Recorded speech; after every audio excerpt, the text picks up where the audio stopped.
Voilà. Bonjour et bienvenue à tous sur un nouvel épisode d'Un jour un éveil, le podcast où on vous parle de spiritualité de manière décomplexée. Aujourd'hui, nous avons la chance d'avoir Soukaina, qui est hypnothérapeute et qui va donc nous raconter un peu son rapport à la spiritualité, ce qui s'est passé donc ces dernières années pour elle et puis où elle en est aujourd'hui. Bonjour Soukaina Bonjour Tiffaine. et bienvenue dans ce podcast. Merci. J'allais dire chance et plaisir partagés avec tous ces moments qu'on a passés à discuter. Maintenant, on le fait avec un peu plus de monde. Voilà, ça rajoute une dimension supplémentaire. C'est cool. C'est ça, exactement. Est-ce que tu peux nous dire un peu ton parcours, ce que tu faisais avant et puis maintenant, aujourd'hui, vers où tu te diriges? Alors, mon parcours. Moi, j'ai grandi au Maroc, dans une famille normale, j'ai envie de dire. Voilà. La normalité n'existe pas finalement, hein. On est tous, tout est normal. Mais donc, j'ai grandi dans une famille standard. J'ai fait des études. Voilà, rien de plus classique. J'ai eu un bac général, donc j'ai fait un bac ES. Et en fait, j'ai l'impression que toute ma vie, j'ai évité de faire des choix parce qu'on m'a dit qu'il fallait pas se fermer de porte. Et voilà, donc pour réussir dans la vie, il faut faire des études, il faut s'impliquer, faut y aller par le grand chemin. Donc j'ai essayé de suivre un peu tout ce qu'on m'a dit, même si je me rappelle qu'à cet âge-là, je ne savais pas exactement. Et je me pose encore la question aujourd'hui, je me dis, les lycéens, les collégiens, ils connaissent rien de la vie, ils savent pas. Donc au final, tu fais des choix un peu par hasard et tu dis, c'est bon, j'ai fait ce pari, on va voir où ça me mène. Et c'est un peu comme ça que ça s'est passé pour moi. Donc j'ai eu mon bac, je me suis dit, bon, ce que je peux faire maintenant pour éviter de me fermer les portes, je vais faire des études en économie, ça me paraît bien ça. Donc je suis allée, j'ai fait une licence à la Sorbonne. Après, je me suis dit, bon, c'est pas assez pratique pour moi, c'est beaucoup de théorie. J'aurais besoin de trouver un travail plus tard quand même, un travail plutôt bien payé, plutôt prestigieux pour que tout le monde soit fier de moi, pour avoir fait les bons choix. Et je me suis dit, bah écoute, fais une école de commerce. C'est un peu ce qui est à la mode aussi en ce moment. J'ai l'impression que ça n'a pas encore, ça s'est pas arrêté. Non. Donc j'ai fait une école de commerce et j'ai pris le truc le plus général possible aussi. Je me suis dit, allez, management, c'est assez général, ça va, tu t'es pas fermé de porte, allez, viens, on va faire ça. Donc voilà, je viens d'un milieu où j'ai étudié l'économie, les maths, les sciences. Voilà, rien de plus standard, rationnel. Voilà, rien qui présageait que je puisse arriver là aujourd'hui pour vous parler de cette histoire. Et donc, j'ai travaillé, j'ai fait des achats dans l'automobile pendant un bon moment. Après, j'ai fait du conseil en informatique, la gestion de projet. Voilà. Et j'étais entourée surtout de personnes qui font la même chose. Donc, j'ai l'impression qu'on entretient un cercle qui vraiment valide nos croyances et ce qu'on pense bon. Un cercle qui nous rassure finalement, hein. Donc, j'ai beaucoup de personnes de mon cercle qui y sont encore, mais il a pas mal évolué aujourd'hui, maintenant que mes intérêts ont un peu j'ai pas envie de dire changer, mais ça s'est élargi. Voilà, ça s'est élargi. Et un beau jour, j'ai l'impression que je suis tombée dans cette quête de sens. Tout le monde commence à se poser la question de, OK, je me réveille le matin, je vais travailler, je gagne de l'argent, je paye mon loyer, je fais tout ça pour pouvoir partir en vacances et au final, je m'épanouis pas vraiment dans ce que je fais. Mais j'ai envie de dire aussi que ça n'a pas toujours été comme ça. Donc, il y a des postes en entreprise où je me suis sentie bien, tout simplement parce que j'étais entourée de personnes qui m'apportaient vraiment des choses. Ça répondait à des besoins que j'avais intérieurement, de convivialité, de partage, de solidarité. Et à ce moment-là, je me sentais bien, même si le job ne m'épanouissait pas complètement.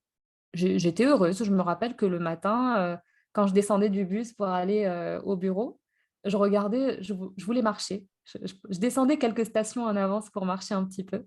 Et je regardais le ciel et je me disais, j'ai quand même vachement de chance de vivre cette vie-là.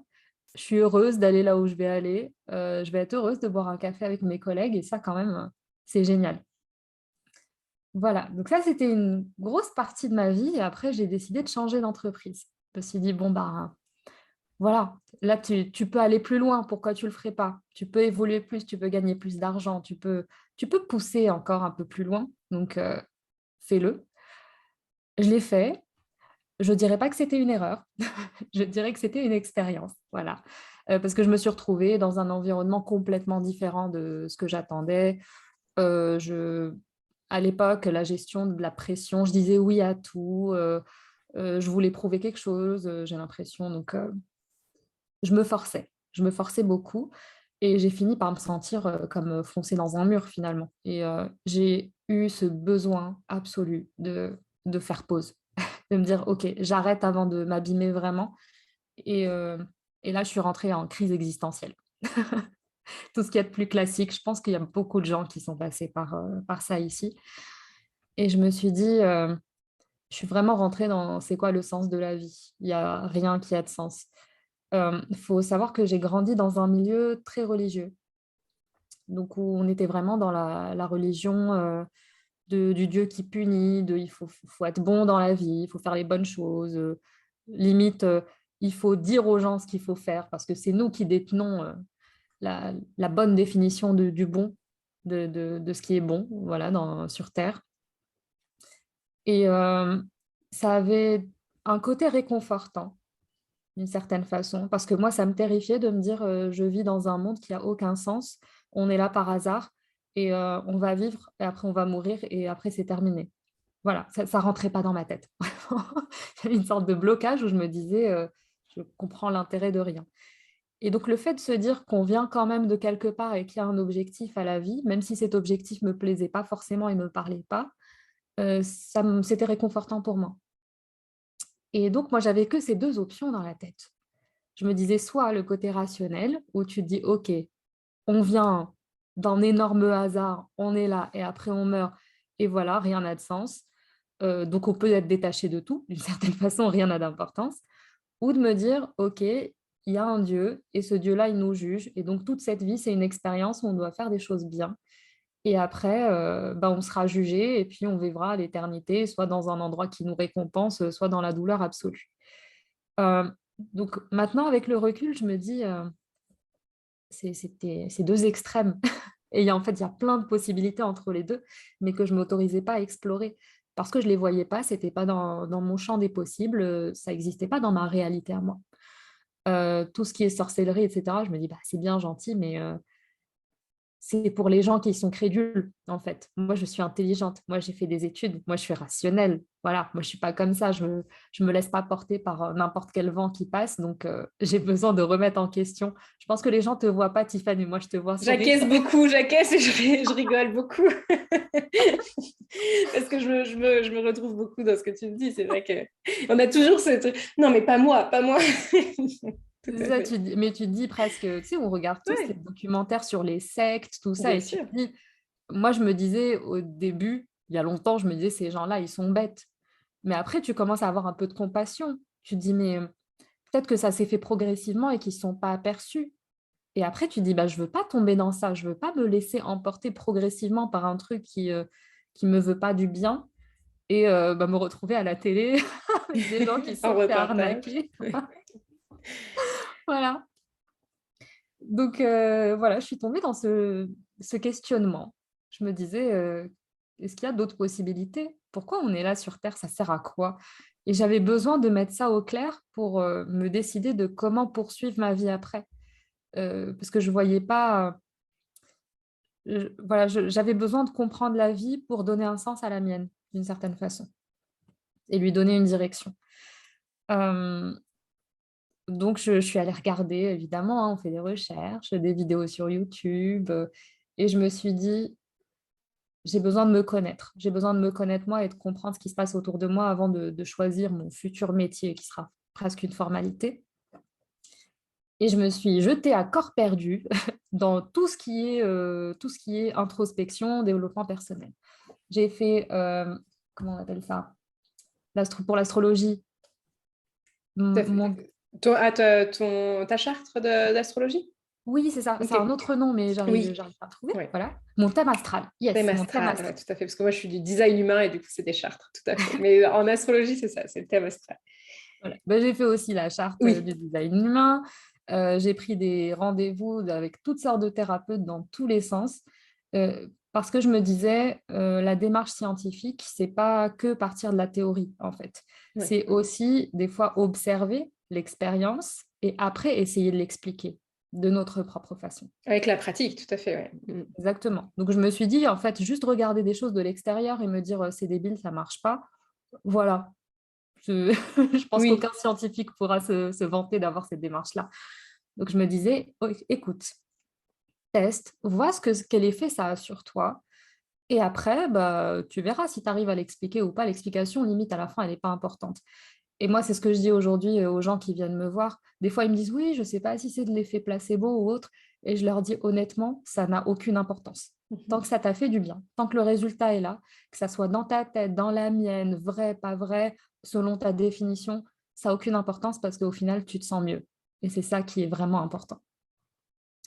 Donc, je me suis dit, voilà, j'ai besoin d'explorer, j'ai besoin d'ouvrir mon champ de réalité et de voir ce qui se passe autour de moi.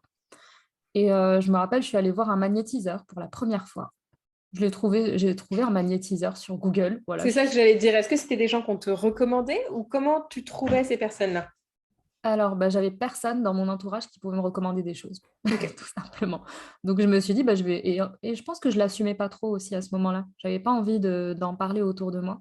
Donc, je suis juste allée faire des recherches sur Google. Et voilà, je voyais, je pense que j'ai trouvé un magnétiseur avec 200 reviews à 5 étoiles. Et j'allais regarder, hein, parce que moi, je pousse le truc loin, je vais regarder dans les reviews. Tu les Est-ce que c'est des vraies sélectionnais tout. personnes? Elles ont Ouais. combien d'étoiles? Qu'est-ce qu'elles ont fait comme autres reviews? Est-ce que c'est des gens normaux? Ah oui, tu poussais très loin la réflexion. Oui, par méfiance, vraiment, j'avais besoin de me rassurer. Et en fait, je voyais que bah, c'était des gens comme toi et moi, comme nous tous, qui avaient vécu des choses et qui sont allés voir cette personne et qui leur a vraiment fait du bien. Et donc, j'y suis allée, mais avec une curiosité extrême. Je me suis dit, j'ai pas d'attente extraordinaire. Je m'attends pas à ce qui change ma vie, mais je veux juste voir ce que ça fait. Je veux découvrir. Et ce monsieur, je me rappelle très bien, bon, c'était pas juste à côté de chez moi. Euh, C'était pas le genre d'endroit où j'allais d'habitude. J'étais pas super rassurée non plus à l'idée d'être avec un homme dans un endroit où il n'y a pas beaucoup de monde, tout ça. Mais je me suis laissée aller. Et en fait, il me disait des choses sur moi qui étaient complètement vraies, mais pas des choses en mode Oui. horoscope, tu Très sais, où large, quoi. on peut se reconnaître, des choses très précises. Je me suis dit, d'accord, ok, là, il se passe quelque chose. Après, on a commencé la séance et j'ai senti des vagues bouger dans mon corps. Je ne saurais pas l'expliquer. J'avais l'impression que mon corps bougeait alors qu'il ne bougeait pas. Et c'était des sensations complètement nouvelles pour moi. Donc, je me rappelle quand j'ai dû expliquer ça à mon entourage, j'avais pas le vocabulaire pour l'expliquer. Je leur disais, en fait, c'est quelque chose que je connais pas, donc j'ai pas les mots pour le décrire. Je Oui, vais essayer de te l'expliquer comme je peux, mais vraiment, je sais pas si tu vas capter, c'est quelque chose qui a besoin d'être expérimenté pour le comprendre. C'est comme au final, tu vois, quand je te dis rouge, est-ce qu'on voit toutes les deux la même chose? Je c'est sais ça. pas. Voilà. Mais là, c'est vraiment des sensations qui sortent de l'ordinaire. Donc, je disais, j'ai vraiment des vagues d'énergie finalement. J'ai des vagues d'énergie qui me parcourent, j'ai senti des choses. Et c'était très étrange pour moi. Ça m'a un peu déstabilisée et en même temps, ça m'a fait beaucoup de bien. Parce que je me suis dit, mon petit monde carré, là, bien fermé que je m'étais construit, il peut être plus large. Il est plus large que ça. J'ai encore des choses à découvrir. Parce que je me rappelle, avant, j'avais des réflexions où je me disais, je pense que je suis déjà arrivée au maximum de ma vie en termes de développement. Je ne peux pas faire plus. Je me remets en question régulièrement, etc. Mais je pense que j'ai atteint le bout. Et ça fait pas du bien quand tu y penses. Tu te sens vachement limité. Et là, je me suis dit, non, en fait, il existe encore des choses. Je peux encore découvrir des choses. Le monde est plus large que ce qu'il est. C'est génial, ça ouvre un terrain de jeu extraordinaire. Et là, bah voilà, j'ai eu envie de tester encore plus plein de choses. L'astrologie, c'était aussi vachement intéressant. Et je pense que ce qui a vraiment changé ma perception, c'était la voyance. Je me rappelle, je suis tombée par hasard sur le profil Instagram d'une voyante. Et je me suis dit, ma première pensée, c'était, t'en es pas là quand même. Je veux dire, pas toi. Vraiment, je l'assumais pas du tout. Je me suis dit, je vais avoir tellement honte. Ils vont me dire, ouais, envoie un message au 625, j'en sais rien. Oui, et c'est ça aussi, c'est qu'au final, dans ce monde-là, en fait, il y a tellement de fraude en quelque sorte et de Oui. faux, et puis que du coup, c'est ça que l'image, enfin, oui, qu'ont les gens en fait. Hein, alors qu'au final, il y a du vrai, mais dans cet océan, il faut aller chercher les petits poissons, quoi. C'est ça. Et en fait, c'est dommage parce que Ouais. ces clichés, tout ça, ça dessert en fait des activités, des Mm, disciplines qui pourraient faire du bien à beaucoup de monde et qui mm. sont vraiment intéressantes. Et il y a beaucoup de gens qui refusent complètement d'y aller parce que ils ont peur de la perception de l'extérieur, ils ont peur de se faire avoir, ils veulent pas être pris pour des cons, tout simplement, on va se le dire. Ouais, en plus, c'est vrai, oui. C'est ça. Et moi, je me rappelle, je regarde toujours les témoignages. J'ai regardé les témoignages de cette fille-là et j'ai vu des trucs, mais qui avaient l'air vraiment sincères.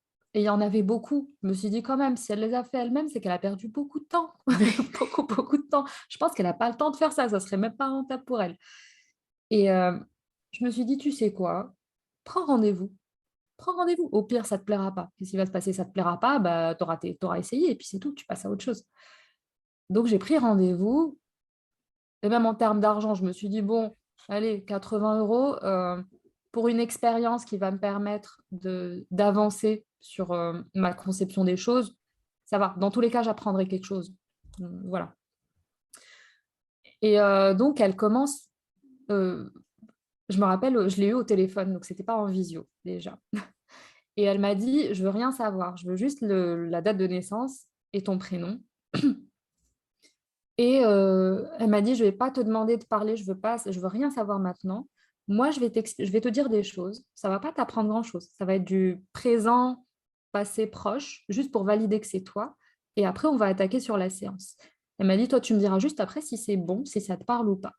Et là, elle m'a dit des trucs. Elle m'a donné des dates sur ma vie. Des trucs ultra précis qui sont impossibles à trouver. Impossible. Mais Et c'est pas là, sur Internet, c'est pas des données qu'on peut trouver quelque part en fouillant, quoi. non, en fait, j'étais en arrêt maladie à cette période-là. Elle m'a donné la date exacte. Elle m'a dit, attendez, vous êtes en pause là, vous êtes en arrêt maladie depuis cette date-là. Enfin, même mes proches, ils ne savaient pas. Je veux dire, comment elle, elle pouvait savoir, ça n'avait aucun sens. Euh, et quand elle m'a dit ça, elle m'a dit des trucs, c'est bon, toutes mes barrières, elles sont tombées. Je me suis dit, à partir de là, tout ce qu'elle va me dire, il y a de grandes chances que ça soit pertinent. Pas forcément vrai, parce que toutes les personnes qui font de la bonne voyance, hein, vous le diront, on a notre libre arbitre. Les choses ne sont pas forcément tracées en avance. On fait des choix. Donc, il y a certains événements qui sont prévus, mais en général, on a toujours le choix de faire les choses comme on veut. Donc, elle ne va pas me dire, voilà, toi, ton futur métier, ça sera ça, tu vas faire ça, parce que sinon, la vie n'aurait aucun sens, tout simplement. Et j'ai beaucoup aimé son approche parce qu'elle me disait, qu'est-ce que tu veux faire? Dis-moi toi ce que tu veux faire et moi je te dirai la meilleure façon d'y arriver, ce qui peut t'aider, des tips, des trucs comme ça qui vont te rendre service. Donc elle n'était pas là pour me faire un truc de Pour t'induire, fatalité, ouais, c'est ça, c'est ouais. ça, pour me dire en avance ma vie. Elle était là pour m'aider à mettre en place, à réaliser mes objectifs euh, de- en évitant des choses qui auraient pu être douloureuses. Voilà. Et ça m'a beaucoup aidé d'ailleurs. Même elle m'avait dit plein de choses. Elle m'avait parlé d'hypnose. Et à l'époque, je voulais pas vraiment faire d'hypnose. Enfin, je voulais faire de l'hypnose, mais l'éricksonien, il ne me parlait pas trop. Donc, elle m'a parlé d'hypnose et de coaching. Je me suis dit, ouais, non, ça ne me parle pas. Et après, c'est quand j'ai fait ma formation en hypnose que ça m'est revenu en tête qu'elle m'avait parlé de ça. Tu l'avais Comme quoi, supprimé de manière c'est ça. inconsciente sur le moment. C'est ça. Finalement, voilà, on n'est pas Mhm. obligé de faire ce qu'on nous dit. C'est C'est nous ça, qui ouais. choisissons. C'est des options. Comme je le dis, pour le développement personnel, souvent, c'est des pistes de travail. C'est des idées, des pistes de réflexion pour t'aider à aller plus loin. Après, tu peux les prendre, ne pas les prendre. C'est toi qui vois. C'est ta vie, c'est toi qui décides. Et en plus, j'avais vu que cette fille, elle mettait au moins 6 mois ou 8 mois, je ne me rappelle plus, entre les consultations pour éviter de créer de la dépendance, pour que chacun Mhm. garde son libre arbitre. Et cette éthique-là, elle m'a fait du bien, elle m'a rassurée. Mhm. Donc, j'ai fait ça.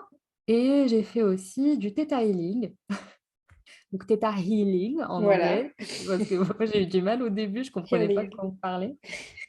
que tu fais aussi maintenant, Tiffaine. Tout à fait. Et ça a changé aussi ma vision de la réalité. J'y suis allée sans jamais avoir fait une séance de Theta Healing. Je me suis dit, je vais me former. Allez, c'est pas grave. 3 jours, je vais y aller, je vais voir comment ça se passe. J'y suis allée. Il y avait des gens qui me paraissaient tout à fait des personnes normales, en fait. Quand je dis normales, c'est pas que des gens qui travaillent dans l'énergétique ou dans ça. Il y avait une personne qui faisait de la restauration. Il y avait un monsieur qui était peintre, qui faisait de la restauration de vieux tableaux. Il y avait une assistante sociale. Il y avait des gens qui font des métiers en fait, tout le temps. Voilà, c'était pas le cercle fermé de l'énergétique. Ah, c'est génial de voir qu'au final, c'est ça, c'est ouvert à vraiment toute personne, tout corps, et que c'est pas forcément le métier, en fait. Ça peut être un à côté de, comme on ferait du yoga, comme on ferait du jogging, bah, en fait, on va faire du Theta Healing. Exactement. Et c'est pas tabou, c'est nous qui mettons le tabou, en fait, là où Mhm. ça nous fait peur. En vrai, on peut tester plein de choses, on peut aller faire des trucs juste pour s'ouvrir l'esprit et c'est tout à fait OK. Et conserver son travail à côté et ne pas se mettre professionnellement dans cette activité, tout à fait. Ouais. C'est ça. En fait, il n'y a pas de choix à faire entre je suis ça ou je suis ça. On peut être tout en même temps. On peut être Ouais. une personne rationnelle. En fait, on fait appel à notre côté rationnel pour nous éviter de tomber dans des choses qui ne nous plaisent pas, pour alimenter notre discernement. Mais on peut aussi se lâcher la grappe et se laisser tranquille pour expérimenter des choses un peu plus, des choses différentes, un peu Mhm. plus profondes, je dirais. Et tout ça, c'est possible en même temps. On n'est pas obligé de devenir une personne qui parle toute seule tout le temps, voilà, qui dit aux gens tout le temps des trucs sur eux. On peut être plein de choses en même temps. Et ça apporte beaucoup de réconfort aussi, je trouve. Oui, tout à fait. Ne pas se limiter, en fait, ouais, c'est important de le dire. C'est ça. Et ben, la formatrice m'avait beaucoup mis à l'aise. Et je me rappelle, premier exercice, on nous demande de faire une lecture intuitive. Toi, tu fais, mais j'ai jamais fait ça, moi. Je ne sais pas de quoi tu parles, je ne sais pas faire. Donc, fermer les yeux, se connecter à la personne à côté et voir s'il y a des choses qui remontent. Et je voyais les gens, ils se disaient des trucs entre eux, ils étaient tous surpris. Et je me rappelle, à un moment, je me suis dit, quand même, j'ai payé ma formation 300 ou 400 euros. Je me suis dit, franchement, c'est pas rentable pour eux d'embaucher des acteurs pour me faire une énorme blague. Vraiment, ça m'a traversé l'esprit. Ils sont tous payés pour faire le show. C'est tous des acteurs pour se moquer de moi. Non, bah non, pas du tout, en fait. C'est des gens qui sont venus aussi se former, découvrir des choses.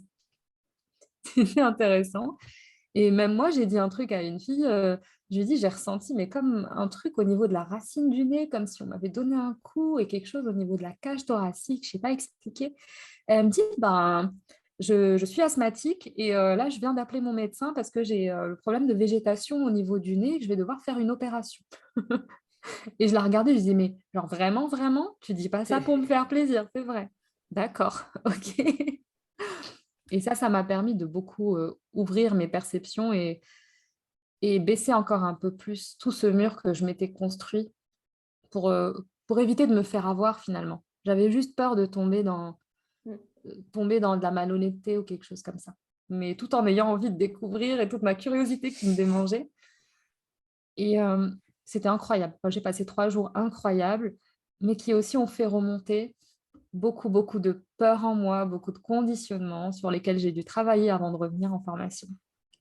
Donc, j'ai presque fait une petite dépression après, pardon, parce que je me disais, euh, parce qu'en fait, à un moment, je me suis bloquée. C'est comme si je m'étais braquée, parce que j'essayais d'appliquer des règles, des règles rationnelles que j'avais dans la vie à ce domaine-là, mais ça ne marche pas comme ça. C'est comprendre toute la subtilité de l'énergétique, finalement, qu'on peut voir la même chose de plein d'angles différents, que chacun va voir selon ses propres codes. Et tout ça, ça ne me parlait pas à l'époque. Et surtout, plus je me mettais la pression, moins j'y arrivais. Parce que j'avais des attentes, zéro lâcher prise. À l'époque, les gens me disaient lâche prise, je leur disais, honnêtement, je ne sais pas de quoi tu parles. Je comprends les mots, mais je ne j'arrive pas à toucher le concept. Je ne sais pas du tout de quoi tu me parles. Et, euh, et aussi le côté première de la classe en moi, parce que moi, j'avais l'habitude de, je sais pas, quand j'aime bien quelque chose, je travaille et j'y arrive. Voilà, très simple. J'étudie, j'y arrive. Mais là, c'était pas la même chose parce que c'était pas scolaire. C'était pas, il n'y a pas de méthode en fait pour y arriver. Il n'y a pas de méthode pour recevoir les messages. C'est toi et toi-même, tes conditionnements, tes schémas, ta sensibilité. Des fois, il faut du temps. Mon impatience aussi, elle a pris un, un gros coup. Et tout ça, ça m'a beaucoup déstabilisée dans mes certitudes. Et je pense que c'était nécessaire pour remuer un peu l'arbre et pour me dire non, en fait, deviens un petit bambou, tu vois. Laisse-toi porter, sois un peu plus ouverte, tout en gardant ton discernement, hein, toujours. Et voilà, donc maintenant, je fais aussi du theta healing. Ça m'a pris un peu de temps et finalement, j'avais besoin de ce temps-là pour prendre confiance, pour expérimenter, pour comprendre des choses. Et finalement, c'était une belle expérience et je continue les formations. Je pense une fois qu'on a commencé, on a envie d'aller jusqu'au bout. Et c'est plutôt génial. Voilà. Et alors justement, aujourd'hui, avec tout ça, donc ton expérimentation par au final la preuve de toi, ton vécu, tu as décidé d'en faire ton métier. Donc Oui, maintenant, tu es hypnothérapeute donc en hypnose sagesse oui. particulièrement. Est-ce que tu peux nous parler un petit peu de tes séances, comment ça se passe, qu'est-ce que tu vas venir travailler? Et puis, bah, justement, si tu as des projets futurs, enfin, voilà, où ça Ouais. en est maintenant pour toi. Alors, moi, je fais de l'hypnose sagesse. Ça s'écrit Sagece. J'ai toujours besoin de préciser parce que ce n'est pas Oui, très intuitif. Et c'est de l'hypnose par les histoires. Donc, en fait, on va venir écrire des histoires avec plein de messages pour l'inconscient. Et pendant ma séance, la personne, elle va juste s'allonger. En général, bah, elle n'a pas besoin de se détendre ou de lâcher prise ou de m'écouter même. Euh, Elle a juste besoin d'être là et c'est tout. Et donc, moi, je lui raconte les histoires et l'inconscient va tout capter. C'est comme si je lui servais un gros buffet de messages et finalement, il prend ce qu'il veut. Il se dit, OK, ça m'est utile. Ah, ça, je peux l'utiliser dans ce domaine-là de ma vie. Ah, ça, c'est nul, j'en veux pas, non, merci. Et donc, c'est lui qui fait son petit shopping pour au final venir nuancer, transformer certaines croyances qu'on a. C'est vraiment toujours cette optique de rajouter des possibilités. Donc, notre formatrice, elle dit un truc très intéressant. Imaginons quelqu'un qui a peur des hommes. Voilà, il a peur des hommes. On ne va pas lui enlever cette peur-là. On ne va pas lui dire que tous les hommes sont inoffensifs, tous les hommes sont gentils. Parce que peut-être qu'un jour, cette personne aura besoin euh, de faire d'avoir ce attention, petit... ouais. C'est ça, de faire attention, de se Mhm. protéger. Et donc, ça ne la sert pas, en fait, de lui dire on va t'enlever cette croyance, on va la remplacer par tout le monde est gentil. On va juste lui rajouter d'autres possibilités. On va lui dire oui, c'est vrai, il y a des gens qui ne sont pas très bienveillants, mais il y a aussi des gens super. Et tu peux aussi te concentrer sur cette partie-là, parce que ça va te faire plus de bien dans ta vie. Et donc voilà, on fait toutes sortes. Enfin, moi, j'utilise donc les histoires pour adresser toutes sortes de déséquilibres, de soucis. Et en général, ça agit bien au-delà de ce pourquoi la personne est venue. J'ai des personnes qui sont venues me voir pour voilà, stress ou angoisse et après elles me rappellent en me disant ah bah j'ai plus mal au dos, mon côlon irritable il s'est apaisé, j'ai plus ça et j'ai trouvé l'amour. Tu vois, j'en sais rien. Ça vient vraiment balayer toutes sortes de domaines de la vie. Et bah, je me rends compte de plus en plus que c'est un peu quand même couplé à l'énergétique.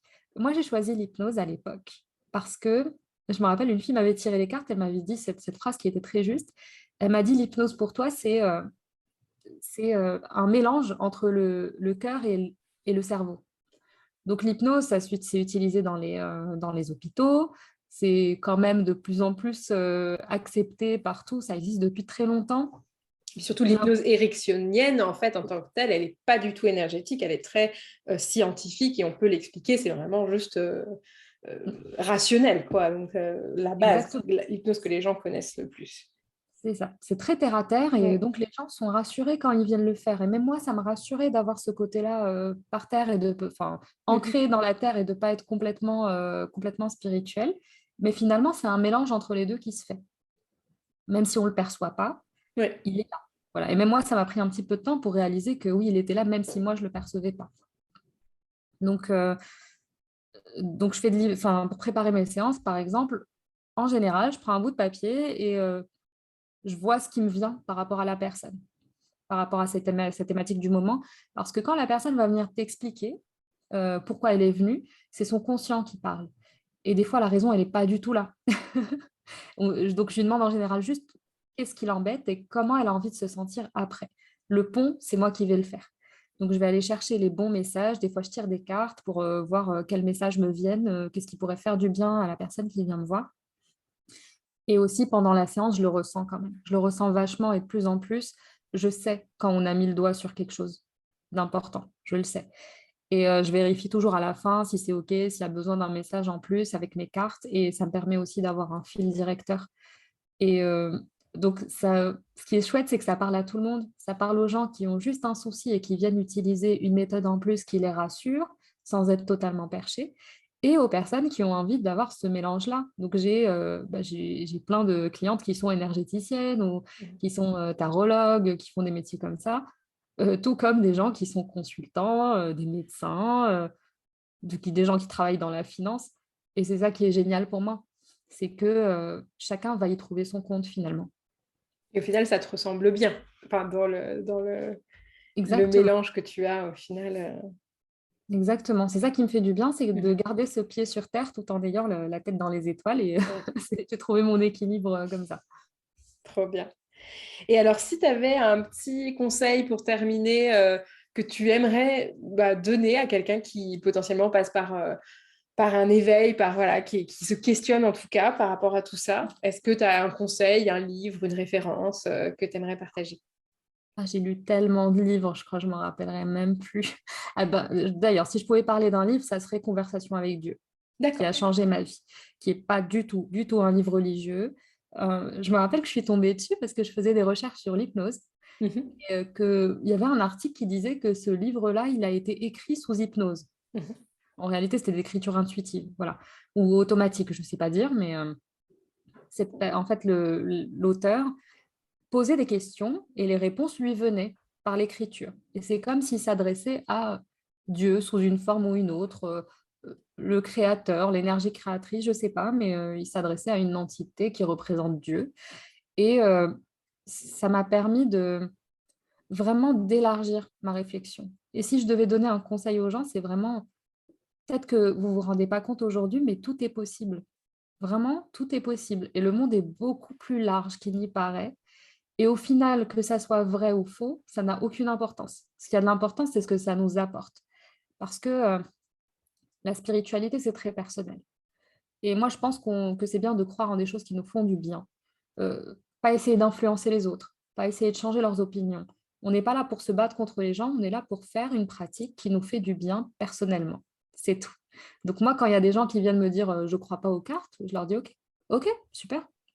Je ne suis pas là pour te convaincre. Moi, ça me fait du bien et j'y crois. Si tu veux pas y croire, super, cool. J'ai même eu je crois pas en l'hypnose.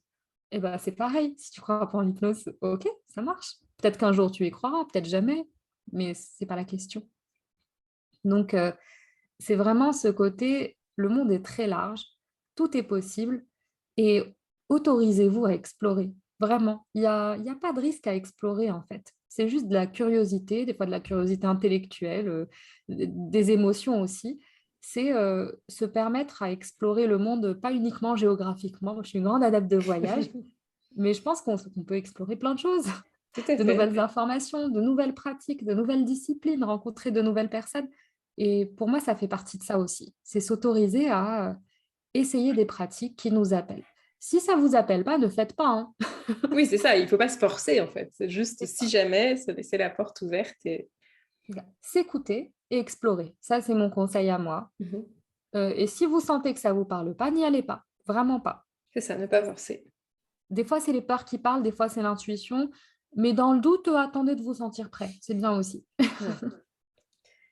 On a toute une vie, voire toutes des vies. C'est pas, ça ne s'arrête pas là. Donc on a le temps d'expérimenter. Bah, ça, c'est une histoire, enfin, ça me fait penser à une histoire. La formation en hypnose que j'ai faite, elle est très terre à terre. Voilà. Mais en même temps, ce qu'il nous disait, c'est tout ça, en fait, tout ce qu'on est en train de faire, c'est subjectif. C'est dans notre tête. On peut pas le. Enfin, peut-être que oui, je ne sais pas, mais pour moi, en tout cas, c'est difficile à prouver concrètement. Donc, c'est des choses qui se passent en nous. Et il nous disait, on ne peut pas vous dire, en fait, si les vies antérieures, les autres vies, elles existent ou pas. On ne peut pas vous le prouver, on n'en sait rien. Tout ce qu'on sait vous dire, c'est que des fois, quand on discute avec l'inconscient, donc quand on fait un signaling pour remonter à un événement qui a pu créer un bug dans l'esprit de la personne, Ben, l'inconscient, quand on lui demande si ça vient d'une vie antérieure ou d'une autre vie, il répond oui. Et c'est pour ça que, bah, en séance, j'ai eu plusieurs personnes qui ne croient pas en fait en les vies antérieures. Et finalement, ils avaient une phobie, leur inconscient a répondu oui, ça vient d'une vie antérieure. Des fois, elle leur revient même, elle remonte. Moi, j'ai vu que mes douleurs de règles étaient dues à une vie antérieure. Voilà. Après, c'est vrai, c'est pas vrai, est-ce que les faux souvenirs de l'inconscient, tu sais, Ouais, des tout à fois fait. l'inconscient assimile ce qui se passe dans les films, des trucs comme ça, à des choses qu'on a vécues. Mhm. On ne sait pas dire, mais en tout cas, des fois, même souvent, il dit oui pour les vies antérieures. Donc, tout se recoupe d'une certaine façon, hein, la méditation, la sophrologie, Bien l'énergétique, sûr. l'hypnose, tout tourne autour de la même chose.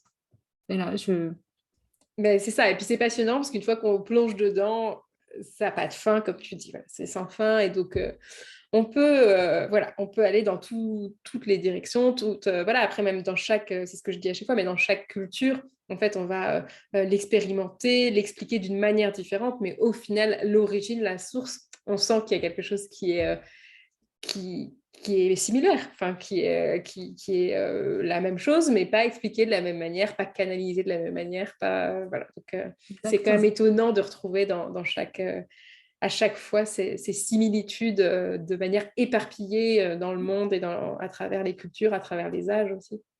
C'est ça. Bah, oui, il y a des magnétiseurs, des énergéticiens qui se basent sur la religion, sur plein de Oui, religions tout à différentes. fait. Il y en a qui sont athées, il y en a qui croient en autre chose. Voilà, C'est ça. tout est possible. Et ça peut avoir un côté effrayant. C'est-à-dire quand on se rend compte qu'on a déverrouillé plein de choses et qu'il y a plein de choses possibles qu'on ne connaît pas. Mais ça, finalement, c'est le mental qui parle. C'est notre envie de contrôler et de se dire, je sais un peu dans quel monde je vis. Donc, ça Oui, peut tout être à très fait. déstabilisant au début. Mais maintenant, pour moi, ça a un côté réconfortant. C'est que tout le monde peut trouver ce dont il a besoin. C'est ça. Et chacun a besoin de choses différentes et donc trouvera des choses différentes. Et c'est aussi ça qui est important, je pense, c'est d'avoir cette tolérance et cette ouverture de se dire, mais moi j'ai mes croyances, comme tu disais tout à l'heure. J'ai mes croyances, c'est les miennes, c'est ce qui me fait du bien. Le voisin, c'est un peu différent, puis l'autre voisin, c'est complètement différent. Et c'est tout à fait OK parce qu'en fait, tout est juste. C'est pas nous qui avons la science infuse ou la vérité, c'est pas eux en face, c'est personne en fait. Puisque chacun a sa vraie vérité et c'est ce qui est juste pour la personne.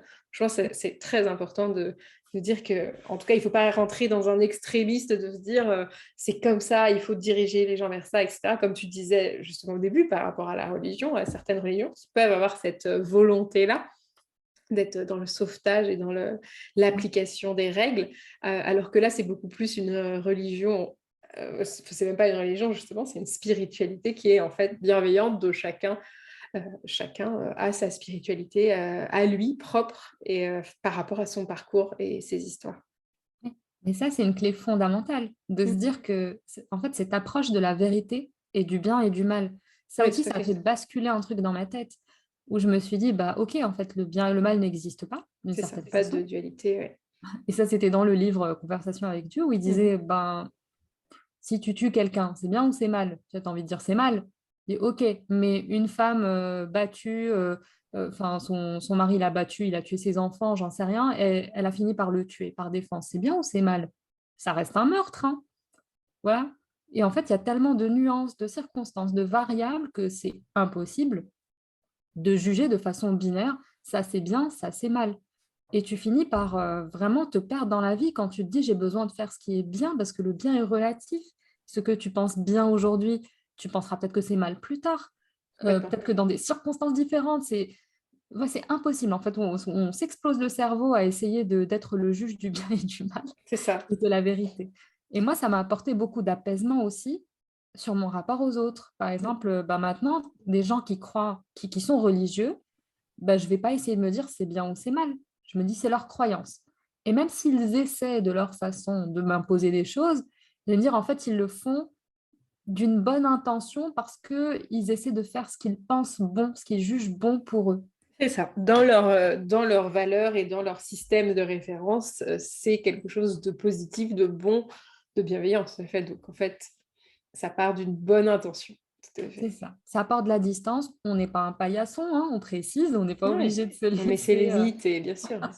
Voilà, on pose ses limites, mais aussi, c'est cool d'avoir cette vision différente, de changer de perspective pour, comprendre les autres, pour pas vivre tout le temps en opposition à l'autre et le comprendre plus. Tout à Ça, fait. c'est, oh là là, tellement d'apaisement dans cette vie de spiritualité. Moi, ça me fait du bien. Bah, écoute, parfait. Merci beaucoup pour ton témoignage. C'était Avec très intéressant et moi j'aime beaucoup ce rapport que tu as à vraiment avoir un pied dans la réalité, le rationnel, et puis hop, te laisser quand même guider. Donc c'est génial d'avoir pu avoir ton expérience là-dessus. Comme à peu près tous mes invités, hein, je te réinvite dans le sens où je pense qu'on refera un deuxième épisode. Là, j'aimerais bien pour la deuxième saison que chaque personne et son sujet et qu'on parle d'une thématique. Donc voilà, je pense qu'avec toi, on verra, mais je pense que la quête de sens, c'est vraiment ce côté, je sais qu'on parle beaucoup toutes les deux de à chaque fois ce il faut qu'on essaye d'abolir parce qu'il ne faut rien et dans notre société, on n'a que ça. Donc peut-être qu'on repartira sur quelque chose comme ça. Et puis, j'invite tout le monde à te suivre. Alors, sur les réseaux, je mettrai en description, mais du coup, ta page Instagram, tu as aussi ta page Calendly, là, on peut réserver. Tu as un endroit où tu fais tes séances à Paris aussi. oui, oui, à Paris, j'en fais à plusieurs endroits en ce moment. Donc, c'est l'espace Saya dans le 10e et l'espace Thérapia aussi. Donc, toutes les informations sont sur mon compte Instagram en général. C'est ce qui Voilà. a. Ok, donc du coup, on te retrouve sur Instagram. Et puis, encore un grand merci, Soukaina. À très vite. Et je vous retrouve pour un nouvel épisode de D'un jour un éveil, très rapidement, le podcast où on vous parle de spiritualité de manière décomplexée. À très vite. Merci, Soukaina. Merci.